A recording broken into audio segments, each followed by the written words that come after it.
వాసు అమ్మా. ఒరే వాసు, వచ్చావా? నాకు చాలా ఆనందంగా ఉందిరా. నువ్వు ఇక్కడికి రమ్మనగానే ఆనందంతో పొంగిపోయాను. నాకు విషయం పూర్తిగా అర్థమైపోయిందిరా. మీ మామగారు నీకు వ్యాపారం పెట్టించడానికి ఒప్పుకున్నారని నేను అర్థం చేసుకున్నాను. అవునరా, ఏ వ్యాపారం పెట్టిస్తానన్నాడు? ఎంత పెట్టుబడి పెడతానన్నాడు? ఒరే, నేను కొలిచే దయ్యం నా మీద దయ చూపించాడ్రా. నా బిడ్డలిద్దరికి మంచి భవిష్యత్తు చూపించబోతున్నాడు. అన్ని శుభాలే సమకూరుస్తున్నాడు. రాణి కాలేజీలో ఫస్ట్ లో పాస్ అయిందిరా. నీ గవర్నమెంట్ ఉద్యోగం దొరకపోయినా దానికి ఖచ్చితంగా దొరుకుతుందిరా. నువ్వు వ్యాపారం, అది గవర్నమెంట్ ఆఫీసరు. నా బిడ్డలిద్దరూ దర్జాగా బతకబోతున్నారు. దానికి అధికారం వస్తుంది, నువ్వు వ్యాపారస్తులు అవుతావు. నా కళ్ళ ముందే నా పిల్లలు కార్లలో తిరుగుతూ సుఖంగా పెద్ద పెద్ద బంగ్లాల్లో ఉండబోతున్నారా. ఇంతకన్నా కావలసిందే ఉంది. నా మనసుకు తృప్తిగా ఉంది. నా కళలు నెరవేరబోతున్నాయి. నా కష్టం ఫలించిందిరా. ఈ సంతోష సమయంలో ఆ దేవుడికి దండం పెట్టుకుని వస్తానరా. ఇంకాపమ్మా, ఎందుకు ఈ ఆరాటం, ఎందుకు ఆనందం? ఏంట్రా ఇంత మంచి సమయంలో అలా చిరాకు పడతావేంటి? చిరాకు పడకుండా ఏం చేయమంటావే? యువతలు నేను జుట్టు పీక్కుంటుంటే నీ పాటికి నువ్వు రాజులు మహారాజులు కార్లు బంగ్లాలని ఓ కలలు కనేస్తున్నావు. రాజు లేదు, తరాజు లేదు, అంతా బేజారుగా ఉంది ఇక్కడ. వాపు లేని సలుపు అనుభవించాలో అల్లలాడాలో అర్థం కావటం లేదు నాకు. ఏంట్రా అలా మాట్లాడుతున్నావు? కొంపదీసి మీ మామగారు వ్యాపారం పెట్టించనన్నాడా ఏంటి? అలా డైరెక్ట్ గా తేల్చేసినా బాగుండేది. జిలేబీ ఎదురుగా పెట్టాడు గానీ ఎగిరిన అందనట్టు చేశాడు. స్ట్రైట్ గా చెప్పుంటే ఎలా ఓలా సరి చేసుకునేవాడిని, సరే అనిపించేవాడిని. సరిగ్గా టైం చూసి నా ఫీజు లాగేశాడు. ఏమన్నాడ్రా? బిజినెస్ చేయడానికి, అదే పెట్టించడానికి నేను ఓకే, కానీ నీ వాటాగా ఓ స్థలం పట్టుకురా, నేను పెట్టుబడి పెడతాను అన్నాడు. దోసపిండి నాది, ఉల్లిపాయలు ఆయనవి అన్నట్టు. ఏంటి, స్థలం తెమ్మన్నాడా? అది ఎక్కడ కావాలో తెలుసా? మంచి సెంటర్లో జనం బాగా వచ్చిపోవడానికి వీలుగా ఏర్పాటు చేస్తే అప్పుడు బిజినెస్ పెట్టిద్దాం అన్నాడు. ఇదేం కర్మరా, నేనేదో అయిపోయిందని కలలు కంటుంటే ఇలా తిరగాసి పెట్టాడేంట్రా? ఇలా పొంగి అలా చల్లారిపోయిందేంట్రా? అసలు ఆ మనిషి ఎందుకలా మాట్లాడినట్టు? ఆయన తప్పే లేదమ్మా, నా నోట్లో నేనే మట్టి కొట్టుకున్నాను. అతి తెలివి ప్రదర్శించి అసలు లేకుండా చేసుకున్నాను. ఏంట్రా నువ్వేమన్నావురా? నేను గౌరవం అని ఓ ఓవర్ బిల్డప్ ఇచ్చాను కదా, అదే నాకు శాపం అయింది. మా అత్తగారు రేవతి ఓ సెంటిమెంట్ మీద సెంటిమెంట్ డైలాగులు చెప్పి ఆయన ముగ్గులోకి దించే టైంలో ఆయన తటపటాయిస్తుంటే నేను తల దూర్చి ఆ బిల్డప్ కాస్త పెంచుదామని ఆర్ఆర్ ఇవ్వబోయాను. మావయ్య, వీళ్ళ మాటలు మీరేం పట్టించుకోకండి, అవి మన గౌరవానికి భంగం అన్నాను. అంతే, టక్కున మాట నందిపుచ్చుకొని, నిజమే అల్లుడు, మొత్తం పెట్టుబడి నేనే పెడితే అప్పలంగా నువ్వు బ్రతికేస్తున్నావు అని అపకీర్తి వస్తుంది, అలా చేస్తే మన గౌరవ మర్యాదలకి భంగం అని రివర్స్ స్వీప్ చేసి సిక్సర్ కొట్టాడు. నీ వంతుగా సొంత ప్లేస్ తెచ్చుకో అన్నాడు. అంతే, ఫీజు కట్ అయింది, మైండ్ బ్లాక్ అయింది. నాకేం చేయాలో అర్థం కావటం లేదే. బుర్ర గిర్రని తిరిగితే నీకు ఫోన్ చేశాను. ఏంట్రా ఇది? ఓ మంచి జరిగిందని సంతోషించే లోపు వెనకాల చెడొచ్చి నిలబడుతుంది. ఇప్పుడు మనం స్థలం కోసం ఎక్కడికని వెళ్తావురా? అసలు స్థలం సంపాదించడం మన వల్ల అయ్యే పనేనా? అది అర్థం కాకే కదే నిన్ను రమ్మన్నాను. నువ్వెదురు ప్రశ్న ఇస్తే నేనేం చెప్పను? అయిపోయిందిరా, అంతా అయిపోయింది. మనం ఎంత ఆశపడ్డా రాసి పెట్టింది జరుగుతుందన్నట్టు మన నుదుట ఏం రాసి పెట్టుంటే అదే జరుగుతుందిరా. పుట్టిడావుదోలో మునిగినా ఎంత అంటాలో అంతే అంటుతుందంటారా. అంతా మన కర్మని సరిపెట్టుకోవడమే. గొప్పింటి లిరకమనుకుని చెప్పుకొని మురుద్దాం, సరేనా? ఏంటమ్మా నువ్వు? ఏదో నువ్వు పెద్దదానివి, అనుము ఉన్నదానివి అని పిలిస్తే ధైర్యం చెప్పడం పోయి వదిలేయి కర్మ అవదు అంటూ వేదాంతం మాట్లాడతావు. నువ్వే అలాంటి నేనేం చేయగలనే? మరేం చేయమంటావురా? నాకే దారి కనపడడం లేదు. ఇప్పుడు నా దగ్గర ఇల్లు తప్ప వేరే ఏం లేదు. అది కూడా గోపి పేరునే ఉంది కదరా. మనకంటూ జానం నేల కూడా లేదు. అలాంటప్పుడు చేసేదేముంది చెప్పు? గీతుండగానే సరిపోదురా, రాసి పెట్టుండాలి. అదేంటమ్మా అలా అంటావు? మనకి స్థలం ఉందిగా. స్థలమా? ఎక్కడ్రా? గోపి షెడ్ ఉంది కదా. అమ్మా, నువ్వు సరిగ్గా మనసు పెడితే ఆ స్థలం నాకు వ్యాపారం కోసం ఇప్పించగలవే. అది మంచి సెంటర్లో ఉన్న స్థలం, జనం కూడా బాగా వస్తారు. మా మామగారు అడిగిన దాని ప్రకారం అన్నీ ఉన్నాయమ్మా. వాడికుందా షెడ్ ఒక్కటే కదరా, అది మనమెలా అడగలం? నువ్వు ఊరికేం అడగొద్దమ్మా. మా మామగారిని అడిగి అంతో ఇంతో డబ్బు ఇప్పిస్తానుగా. ఏదైనా చెయ్యొచ్చు కానీ వాడి నా స్థలం నేను అడగలేనురా. అదేంటి అలా అంటావు? ఒరే, ఆ ఇల్లు మళ్ళీ నా పేరు మీద మార్చుకోవడానికి రకరకాల పథకాలు వేస్తున్నాను. మంచి పేరు సంపాదించుకోవడానికి దొంగ వేషాలు వేస్తూ నానా ఇబ్బందులు పడుతున్నాను. ఇప్పుడిప్పుడే వాళ్ళని గాళ్ళు పడేస్తున్నానురా. ఇప్పుడు ఆ షెడ్ అడిగాననుకో నాదంతా నాటకం నటన అని బయటపడిపోతుంది. అందుకేరా నేను అడగలేను. అదేదో నువ్వే అడగరా. అమ్మా నువ్వు అడిగితేనే వాడిస్తాడే. ఒరేయ్, నీ మీద కూడా వాడికి ప్రేమ ఎక్కువగానే ఉందిరా. నువ్వడిగినా వాడిస్తాడు, ఖచ్చితంగా ఇస్తాడ్రా. చూసావా, సత్యం, గంటలు కూడా మోగుతున్నాయి. ఒరేయ్, నువ్వింకేం ఆలోచించుకో, నువ్వే నేరుగా వెళ్ళి వాడితో మాట్లాడు. ఒరేయ్, నేనన్నానని మాత్రం అనుకురోయ్, సరేనా?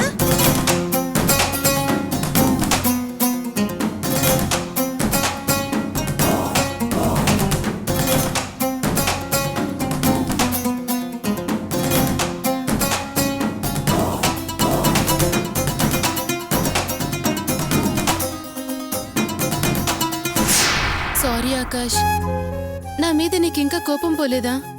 మా వదిన చేసిన తప్పుకి నన్నేం చేయమంటావు చెప్పు.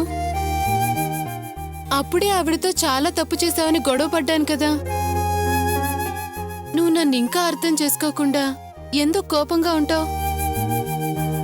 నేనేం కావాలని అలా చేయలేదు కదా. తనతో అలా మాట్లాడమనలేదు, ఆమెను సమర్థించను లేదు. మా వదిన చదువుకోలేదు ఆకాష్, ఏదో చాదస్తంతో పెరిగింది. మన లైఫ్ స్టైల్ తనకి తెలీదు, అందుకే అలా బిహేవ్ చేసింది. కానీ నాకెందుకులే, నేను ఊరుకోలేదు కదా. 100 సార్లు నిన్ను సారీ అడిగాను. కావాలంటే ఇంకో 100 సార్లు అడగమని అడుగుతాను. అరే ఆకాష్, మరీ ఓవర్ చేయకరా.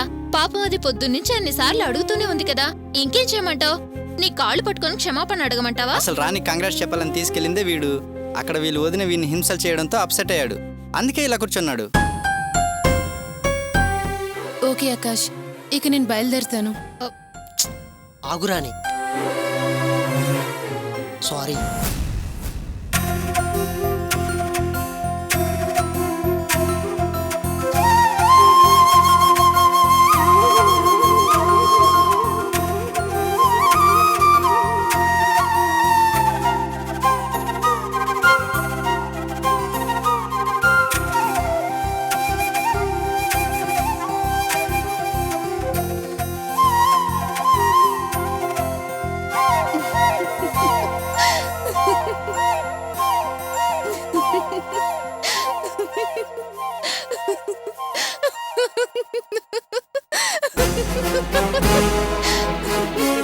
ఇంకేంటి, ఆకాష్ సారీ చెప్పాడు, ప్రాబ్లం సాల్వ్ అయిపోయింది.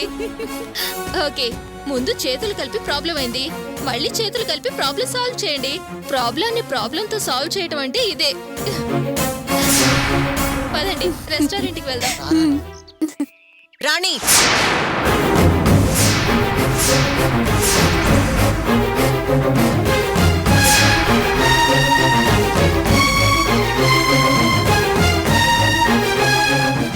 ఒక్క నిమిషం ఉండండి. ఏంట్రాణి ఇది? నిన్న ఇంట్లో జరిగింది, ఇవాళ బజార్కెక్కింది. ఇదంతా మీ ఫ్రెండ్షిప్ లో సహజమా? అవును, అయితే ఏంటి? ఏంటి రాణి అంత నిర్లక్ష్యంగా సమాధానం చెప్తున్నావు?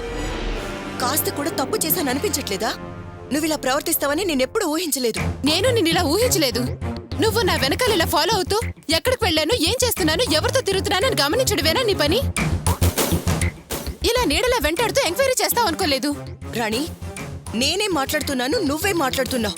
నేను నీ మంచి కోరి చెప్తున్నాను. నేనేం చిన్నపిల్లని కాదు.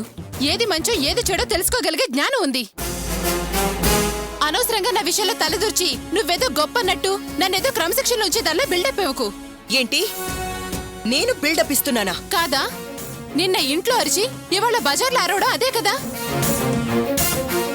ఏదో చదువు సంధ్య లేనిదానివని, సంస్కారం తెలియనిదానివని నిన్ను వదిలేశాను. కానీ ఇవాళ వెతుక్కుంటూ వచ్చి వేలెత్తి చూపిస్తూ తప్పు నా మీద వేసి పెత్తనం చెలాయించాలని చూస్తున్నావు. దాని అర్థమేంటి? నిన్ను నువ్వు పెంచుకోవడానికి కాదా? అసలేమైంది నీకు? నన్ను అనుమానిస్తూ నా వెంట ఎందుకు తిరుగుతున్నావు? అయ్యో రాణి, నేను నిన్ను అనుమానించట్లేదు. నువ్వు తప్పుగా అర్థం చేసుకుంటున్నావు. నీ గురించి నాకు బాగా తెలుసు. నువ్వు తప్పుగా నడుచుకునే దానివి కాదని నాకు నమ్మకం ఉంది. కానీ నా కళ్ళెదుట జరిగే విషయం చూస్తుంటే నా మనసుకి కష్టం కలిగించింది.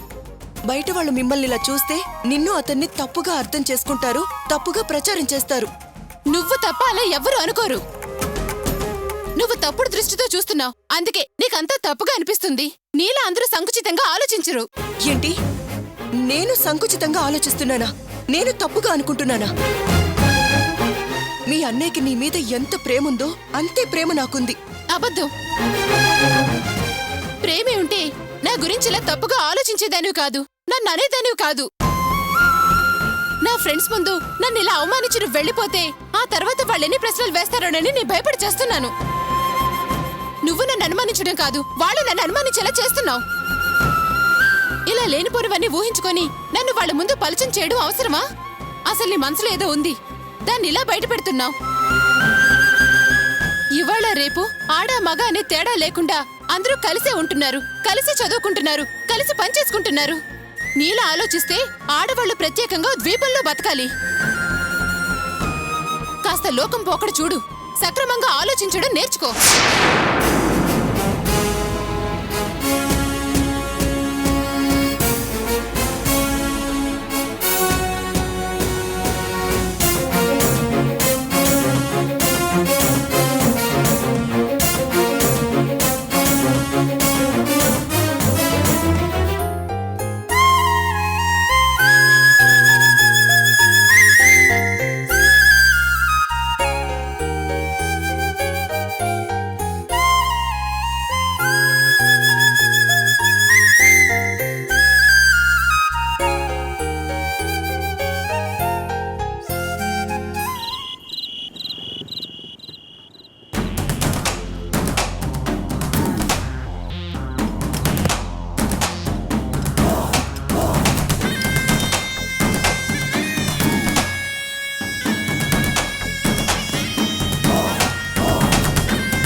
శివన్న నమస్తే. అరే వాసు, ఏంట్రా ఎప్పుడు షెడ్డుకు రానోడు ఇవాళ కొత్తగా వచ్చావు? ఏంటి విశేషం? ఏం లేదన్నా, అన్నయ్యతో ముఖ్యమైన విషయం మాట్లాడాలి. అన్నయ్య బయటికి వెళ్ళాడంటే ఇక్కడ వెయిట్ చేస్తున్నా. ఎరా గోపి ఎక్కడికి వెళ్ళాడు? శివ అన్న బండి డెలివరీ ఇవ్వడానికి సాగర్ వెళ్ళాడు. ఎప్పుడొస్తాడో తెలీదు. అన్నొచ్చి చాలాసేపు అయింది. ఎరా వాసు, గోపి సాగర్ వెళ్ళాడంట కదా, ఎంతసేపు అని వెయిట్ చేస్తావు? పోనీ ఫోన్ చేసి మాట్లాడొచ్చు కదా. ఇది ఫోన్లో మాట్లాడే విషయం కాదన్నా, చాలా ఇంపార్టెంట్ విషయం. అన్నయ్యతో నేరుగానే మాట్లాడాలి, అందుకే వెయిట్ చేస్తున్నా. ఎలాగైనా కలిసే మాట్లాడాలి. చాలా ఆశ్చర్యంగా ఉందే. నువ్వు అసలు గోపితో మామూలుగానే మాట్లాడు, అలాంటిది స్ట్రైట్ గా కలిసి మాట్లాడాలని వెయిట్ చేస్తున్నావంటే చాలా ముఖ్యమైన విషయమే అయి ఉంటుంది. పోనీ ఇంటికొచ్చాక మాట్లాడొచ్చు కదరా. నేనేమో మామగారి ఇంట్లో ఉన్నాను, అన్నయ్య మన ఇంట్లో ఉన్నాడు. ఎంతసేపు అయినా పర్వాలేదన్నా, మాట్లాడే వెళ్తాను. నీ మాటలు వింటుంటే వెరీ వెరీ ఇంపార్టెంట్ గా అనిపిస్తుంది. ఆ విషయం ఏదో నాతో చెప్పొచ్చు కదా, నేనే ఉంటాను కదరా. అన్నయ్య వచ్చాక ఆయనతోనే చెప్తాను.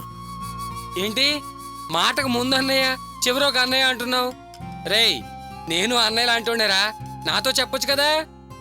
అది మా మామగారు నన్ను అల్లుడిగా ఒప్పుకున్నారు కదా. అవునవును, నేను విన్నాను. వాళ్ళింట్లోనే ఉండమన్నాడంట కదా. అవును, అలాగే ఆయన నా కోసం బిజినెస్ పెట్టిస్తానన్నాడు. బాగా చూసుకుంటావా అని అడిగాడు. నేను సరే అన్నాను. ఇది మరీ ఆశ్చర్యంగా ఉందిరా. ఆయన చెల్లనద్ద రూపాయి కూడా పక్కవాడికి ఇవ్వడు, అలాంటి ఆయన నీకు బిజినెస్ పెట్టిస్తానన్నాడా? రేయ్, ఇది మామూలు విషయం కాదు, ప్రపంచంలో మరో అద్భుతం. అసలు అలా ఎలా అన్నాడురా? ఆయన ఇదివరకులా కాదు, చాలా చాలా మారిపోయాడు. తన కూతురు భవిష్యత్తు కోసం ఏదో ఒకటి చెయ్యాలి కదా, అందుకే ఇలాంటి నిర్ణయం తీసుకున్నాడు. నువ్వు చెప్తూ ఉంటే నేను వింటూ ఉంటే చాలా ఆనందంగా ఉందిరా. అవును, ఇంతకీ ఏం బిజినెస్ పెట్టబోతున్నావు? ఇంకా ఏ బిజినెస్ అని నిర్ణయించుకోలేదు, కానీ ఆయన మాత్రం నాతో బిజినెస్ పెట్టించాలని నిర్ణయం మాత్రం తీసుకున్నాడు. అయితే నా వాటాగా ఓ మంచి ప్లేస్ ఉంటే చూడమన్నాడు. అది కరెక్ట్గా ఇలాంటిదేదో అంటాడు అనుకున్నానులే. మాధవరావా మజాక నీకు మంచి శిక్ష వేశాడు చూడు. ఎందుకంటే వ్యాపారంలో నీదంటూ ఉంటేనే నువ్వు బాధ్యతగా బిజినెస్ చేస్తావని ఆయన ఆలోచన. అందుకే ఆ మెలికి పెట్టాడు. ఓకే, మరి ఇప్పుడు ఆ స్థలం కోసం ఏం చేద్దాం అనుకుంటున్నావు? ఆ విషయమే అన్నయ్యతో మాట్లాడదామని వచ్చాను. ఆ విషయం మీ అన్నయ్యని అడగడానికి వచ్చావా? అయినా వాడి దగ్గర స్థలాలు ఏమున్నాయనరా? మా మామగారు ఆ స్థలం జనం తిరిగే చోటు చూడమన్నారు. మంచి సెంటర్ ఉండాలన్నారు. ఈ ప్లేస్ అయితే ఆయన అడిగిన దాని ప్రకారం బాగుంటుందని. అందుకని ఈ ప్లేస్ అడుగుదామని వచ్చావా? అవునన్నయ్య, ఈ ప్లేస్ ఇస్తే మా మామగారిని అడిగి డబ్బు ఇప్పిద్దాం అనుకుంటున్నాను. ఆ డబ్బుతో ఇంతకన్నా మంచి షెడ్ కాస్త అవుట్కట్స్ లో పెట్టుకోవచ్చు కదనా. రేయ్ లేవరా, లేవరా, అన్నా, లేవమంటుంది నిన్నే. నీకు కొంచెమైనా బుద్ధి ఉందా? ఎక్కడికి వచ్చి ఏం మాట్లాడుతున్నారో నువ్వు? రేయ్ తిరిగి చూడకుండా పారిపో, లేకపోతే ఏం చేస్తానో నాకే తెలియదు. పోరా, ఇక్కడి నుంచి వెళ్ళా. ఏయ్, ఏంటి మర్యాద లేకుండా మాట్లాడుతున్నావు? ఏదో మా అన్నయ్య ఫ్రెండ్ అని మర్యాదగా అన్నయ్య అని మాట్లాడుతుంటే రెచ్చిపోయి రారా పోరా అంటావేంటి?